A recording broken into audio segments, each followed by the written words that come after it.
எனக்காதாயம் என வாழ்ந்தவர் மகிழ்ந்ததில்லை. ஆன்மாவே எனக்காதாயம் என வாழ்ந்தால் கவலை இல்லை. உலகமெல்லாம் எனக்காதாயம் என வாழ்ந்தவர் மகிழ்ந்ததில்லை.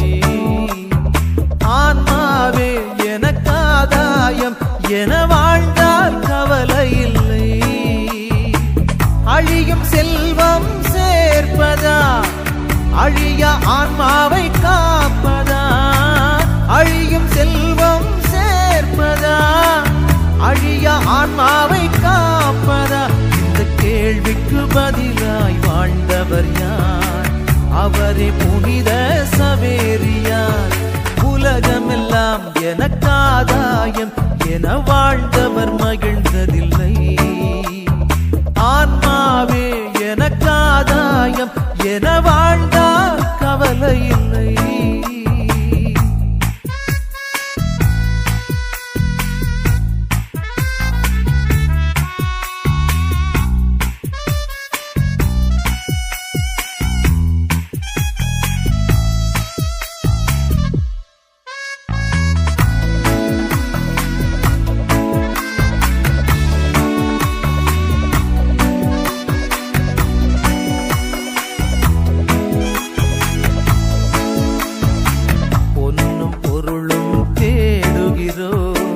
பட்டம் பதவியை நாடுகிறோம். பொன்னும் பொருளும் தேடுகிறோம். பட்டம் பதவியை நாடுகிறோம். எதுவும் நிறைவு தருவதில்லை. எதிலும் மகிழ்ச்சி நிலைப்பதில்லை. முடிவில்லாதது ஒன்றேதான், அழிவில்லாத ஆன்மாதான். முடிவில்லாதது ஒன்றேதான், அழிவில்லாத ஆன்மாதான். உலகமெல்லாம் எனக்காதாயம் என வாழ்ந்தவர் மகிழ்ந்ததில்லை. ஆன்மாவே எனக்காதாயம் என வாழ்ந்தால் கவலை இல்லை.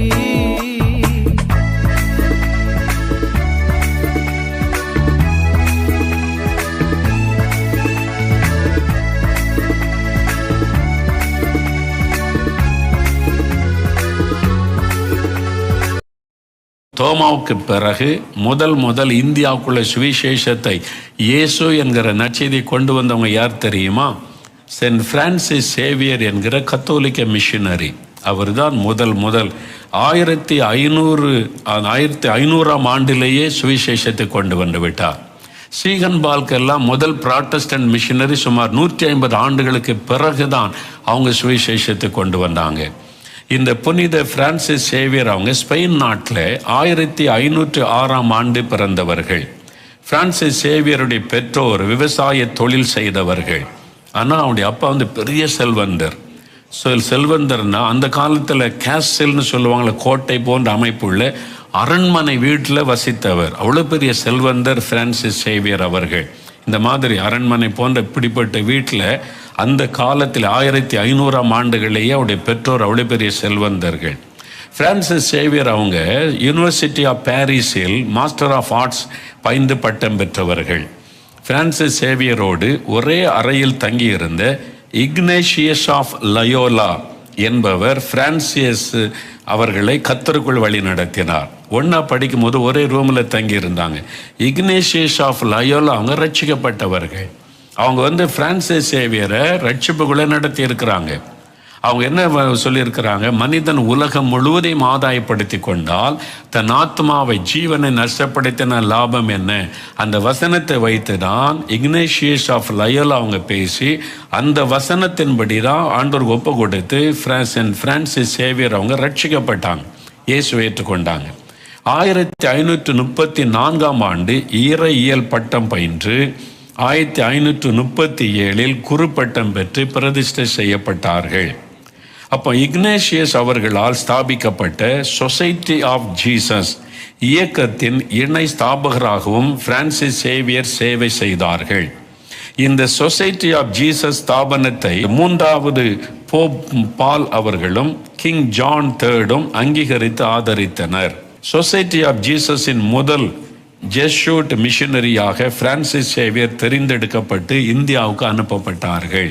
அவங்க தெரிந்தெடுத்து 1500 இந்தியாவுக்கு எதுக்கு அனுப்பினாங்க தெரியுமா? முதல்ல அவங்க வந்தது இந்தியாவில் வர்த்தகத்திற்காக பிஸ்னஸ் பண்ண வந்த போர்ச்சுகீசியர்கள் இருந்தாங்க. அவங்க கிறிஸ்தவர்கள். யூரோப்பிலேருந்து வந்த போர்ச்சுகீசியர்கள் அநேகர் இங்கே இருந்தாங்க. அதில் படைகள் இருந்தது, இந்த பிஸ்னஸ் செய்கிறவங்க இருந்தாங்க. அவங்கள கர்த்தருக்குள்ள பலப்படுத்தணும், அவங்கள ஆண்டவருக்குள்ள பலப்படுத்தணும் என்பதற்காக கிங் ஜான் III மூலமாக தான் இந்தியாவுக்கு அனுப்பப்பட்டார்கள். அவங்க அனுப்பப்பட்டது இந்தியர்களுக்கு சுவிசேஷத்தை அறிவிக்க அல்ல, முதலாவது போர்ச்சுகீசியர்களுக்கு கிறிஸ்துக்குள்ள பலப்படுத்த. அப்போ தன்னுடைய 35வது வயதில் 13 மாதங்கள் கடல் பிரயாணப்பட்டு இந்தியாவின் கோவா மாநிலத்தில் முதல் ஜெசூட் மிஷனரியாக 6/5/1542 அன்று பிரான்சிஸ் சேவியர் வந்து இறங்கினார். 13 மாதம் கடல் பிரயாணம். அதாவது அவருடைய பிரயாணத்தை பார்த்தீங்கன்னா, அவனுடைய அந்த ஹிஸ்டரியை நீங்கள் பார்க்கும்போது பாருங்கள், பவுல் அப்போஸ்தலனுக்கு பிறகு இவங்க தான் பெரிய மிஷனரி பிரயாணம் செஞ்சுருக்கிறாங்க. அதை பார்த்து ரொம்ப ஆச்சரியமாக, அந்த காலத்தில் 13 மாதம் கடல் பிரயாணம் பண்ணி அவங்க வந்திருக்கிறாங்க கோவாவுக்குன்னு பாருங்கள். அந்த காலத்தில் அவங்க முதல் 5 மாதங்கள் அவங்க என்ன செய்தாங்கன்னா, இந்த போர்ச்சுகீசிய ஆட்களுக்கெல்லாம் அவங்க ஆராதனை நடத்தி பலப்படுத்தினாங்க. ஆனால் அவங்க கோவாவில் இருக்கிற மக்களை பார்த்தபோது இயேசுவை அறியாத மக்களை குறித்த பாரம் உண்டானது. ஏனென்றால் பிரான்சிஸ் சேவியர் ரட்சிப்பின் அனுபவத்தை பெற்றிருந்ததுனால இங்கே இருக்கிற இந்திய மக்கள் இயேசுவை அறியாத மக்களை பார்த்து ஒரு பாரம் உண்டானதான். இந்த மக்களுக்கு நான் இயேசுவை சொல்லணும், ஆண்டவர் அந்த பாரம், அதுக்கு தான் கர்த்தர் கொண்டு வந்தார் அவங்கள.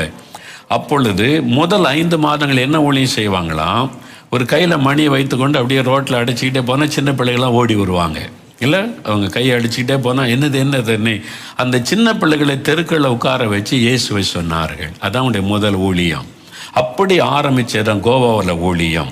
அதன் பிறகு கன்னியாகுமரி முதல், கேப் கேமரன் என்று அழைக்கப்படும் கன்னியாகுமரி முதல் இலங்கையின் மன்னார் வளைகுடா வரைக்கும் உள்ள முத்துக்குளியல் கடற்கரை கிராமங்கள், அப்படிதான் சொல்கிறாங்க.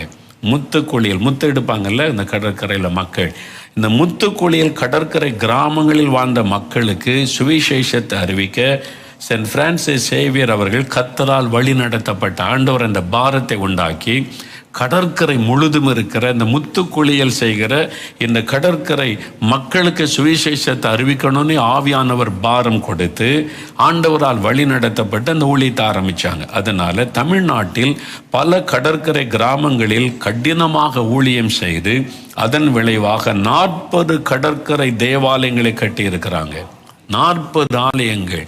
அதனால்தான் நீங்கள் பார்த்தீங்கன்னா அங்கேருந்து நம்முடைய கேரளா பகுதி, கன்னியாகுமரி பகுதி, திருநெல்வேலி கடற்கரை கிராமங்களில் எல்லாம் பெரிய பெரிய கத்தோலிக்க ஆலயங்கள். அந்த மக்கள் இயேசுவை அறிந்து கொண்டது இந்த மாதிரி ஒரு தேவ மனிதர் ஒரு ஆத்மா பாரத்தோடு வந்து சுவிசேஷத்தை அறிவித்ததுனால தான் 40 கடற்கரை தேவாலயத்தை கட்டி எழுப்பி இருக்கிறாங்க. 1544 ஆண்டு இறுதிக்குள் சுமார் 10,000 பேருக்கு ஞானஸ்தானம் கொடுத்துருக்குறாங்க. 10,000 ஆத்மா ஆதாயம் பண்ணிட்டாங்க. 1544 அவ்வளவு ஆத்மாக்களை ரட்சிப்புகளை நடத்தி ஞானஸ்தானம் கொடுத்துருக்குறாங்க. தூத்துக்குடி மாவட்டம் கொம்புத்துறை கடற்கரை கிராமத்தில் பிரான்சிஸ் சேவியர் ஊழியம் செய்து கொண்டிருந்த போது 3 நாட்களாக பிரசவ வேதனையில் துடித்து கொண்டிருந்த பெண்மணிக்காக ஜெபித்தார்கள். குழந்தை பிறக்கல, மரண போராட்டம். அவர்கள் ஜெபித்த உடனே குழந்தை பிறந்து அற்புதம் நிகழ்ந்தது. இதுவே பிரான்சிஸ் சேவியர் அவர்கள் ஜெபத்தின் மூலம் செய்த முதல் அற்புதம். அதன் மூலம் காயல் பட்டணத்தில் உள்ள கொம்புத்துறை கடற்கரை கிராமத்தினர் இயேசு கிறிஸ்துவை ஏற்றுக்கொண்டு ஞானஸ்தானம் எடுத்தனர். 1546 ஆண்டு மலேசியா தேசத்தின் மலாக்கா சென்று அவ்விடத்தை சுற்றியுள்ள தென்கிழக்கு ஆசிய தீவுகளில் இயேசுவை அறிவித்தார்கள். 1547 ஆண்டு மலாக்காவில் அஞ்சிரோ என்னும் ஜப்பானிய மனிதரை பிரான்சிஸ் சேவியர் அவர்கள் சந்தித்தார்கள். அவங்களுக்குள்ள ஜப்பானுக்குள்ளே போய் சுவிசேஷம் அறிவிக்கணும், இயேசு அறிவிக்கணும் ஒரு தரிசனம். ஆண்டவர் இந்த பாரத்தை கொடுத்ததுனால வழி தேடிக்கொண்டே இருந்தார்கள். ஒரு ஜப்பான் மனிதரை சந்திக்க வைத்தார் மலேசியாவில். இவர் ஜப்பான் தேசத்தில் கொலை குற்றம் சாட்டப்பட்டவர். பிரான்சிஸ் சேவியர் அஞ்சிரோவை கர்த்தருக்குள் வழி நடத்தினார், ரட்சிப்புகளை நடத்தி அஞ்சுரோ என்கிறவர் இயேசுவை விசுவாசித்து ஞானஸ்நானம் பெற்றார். இவர்தான் ஜப்பான் தேசத்தின் முதல் கிறிஸ்தவர் என்று சொல்லப்படுகிறது. சென்ட் பிரான்சிஸ் சேவியர் அவங்க தான் ஜப்பானில் முதல் ஒரு விசுவாசியை ஒருத்தர் ரட்சிப்புகளை நடத்தினாங்க. 27/5/1549 அன்று பிரான்சிஸ் சேவியர் அஞ்சுரோ மூலம் ஜப்பான் தேசம் சென்று பல இடங்களில் ஊழியம் செய்தார்கள். ஃபர்ஸ்ட் அப்பாசல் டு ஜப்பான் என்கிற பெயரை பெற்றார். 2 வருடம் ஜப்பான் தேசத்தில் இறைப்பணி செய்து சுமார் 2000 மக்களுக்கு மேல் ஞானஸ்தானம் எடுக்கும்படிக்கு ஆண்டவரை ஏற்றுக்கொண்டார்கள். ஏப்ரல் 1552 ஆண்டு மீண்டும் இந்தியா வந்த பிரான்சிஸ் சேவியர் அவர்கள் சீனா தேசத்திற்கு செல்ல ஆண்டவரால் வழிநடத்தப்பட்டார்கள். 1552 ஆண்டு டிசம்பர் 3 சீனா தேசத்தின் ஷாங்கூவன் தீவில் இறங்கினார்கள். அங்கே போய் இறங்கிட்டாங்க. பிரதான சீன தேசத்திற்குள் படகில் செல்ல தயாராகி கொண்டிருந்த போது கடும் விஷ காய்ச்சலினால் தாக்கப்பட்டு அங்கேயே அவர்கள் மரணம் அடைந்தார்கள். ஷாங்கோவன் தீவில் உள்ள கடற்கரையில் அவங்க அடக்கம் செய்யப்பட்டாங்க. ஆனால் அவங்களுடைய சரீரம் அங்கிருந்து எடுக்கப்பட்டு பின்னர் 1553 ஆண்டு மார்ச் மாதம் அவரது உடல் மலாக்கா கொண்டு வரப்பட்டு மறுபடியும் அங்கிருந்து 1555 டிசம்பர் மாதம் கோவா மாநிலத்திற்கு எடுத்து வரப்பட்டு பெசிலிக்கா ஆஃப் போம் ஜீசஸ் என்கிற தேவாலயத்தில் அவரது புனித உடல் இன்று வரை பாதுகாக்கப்பட்டு வருகிறது கோவாவில். சமீபத்தில் அங்கிருந்து வந்த ஒரு நண்பர் சொன்னார், கோவாவில் அந்த மக்கள் இந்த பிரான்சிஸ் சேவியர் மூலமாக ஏராளமான மக்கள் இயேசுவை அறிந்து கொண்டார்கள் என்பதாக.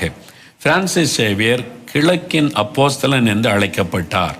அவர் பிலிப்பைன்ஸ், இந்தோனேஷியா மற்றும் இலங்கை தேசங்களுக்கும் சென்று ஊழியம் செய்தார் என்கிற சரித்திர தகவல் உள்ளது. பிரான்சிஸ் சேவியர் அவர்கள் ஊழியத்தில் சுமார் 30,000 பேரை கிறிஸ்துவுக்குள் வழிநடத்தி ஞானஸ்தானம் கொடுத்தார்கள் என தகவல் வெளியிடப்பட்டுள்ளது. இது போக 7 லட்சத்திற்கும் அதிகமான கடற்கரை கிராமம் மற்றும் தீவுகளில் வாழும் மக்களுக்கு சுவிசேஷம் அறிவித்தார் என்ற சரித்திர ஆராய்ச்சியாளர்கள் கூறுகின்றனர். தூத்துக்குடி மாவட்டத்தில் உள்ள மணப்பாடு கடற்கரை கிராமத்தில் சிறு குகையில் 2 வருடம் தங்கியிருந்து முத்துக்குளியல் கடற்கரை கிராமங்களில் ஊழியம் செய்திருக்கிறார்கள். இதான் அந்த குகை. நான் சமீபத்தில் அங்கே போயிருந்தேன். 1542 1544 வரைக்கும் 2 வருஷம் ஒரு சின்ன குகை தான். அதுக்குள்ளே தங்கியிருந்து ஜெபிப்பதும் கிராமங்களில் போய் சுவிசேஷ அறிவிப்பதை அவங்க செய்திருக்கிறாங்க. அதனால தான் கிராமங்கள், இந்த கடற்கரை கிராமங்களில் திரளான மக்கள் இயேசுவை ஏற்றுக்கொண்டிருக்கிறாங்க. இன்றைக்கும் மணப்பாடில் அந்த இடம் இருக்கிறது. அவங்க தண்ணீர் எடுத்த ஒரு சின்ன கிணறு நல்ல கடற்கரை ஒட்டி இருக்குது. ரொம்ப அருமையான குடி தண்ணீர். நீங்கள் அங்கே போனீங்கன்னா பார்க்க முடியும். நீங்கள் மணப்பாடுக்கு போனீங்கன்னா இந்த இடம் போய் பாருங்கள், கடற்கரை ஒட்டி இருக்குது. கடல் அலைகள் மோதருக்கு ஒட்டி இந்த குகை இருக்குது.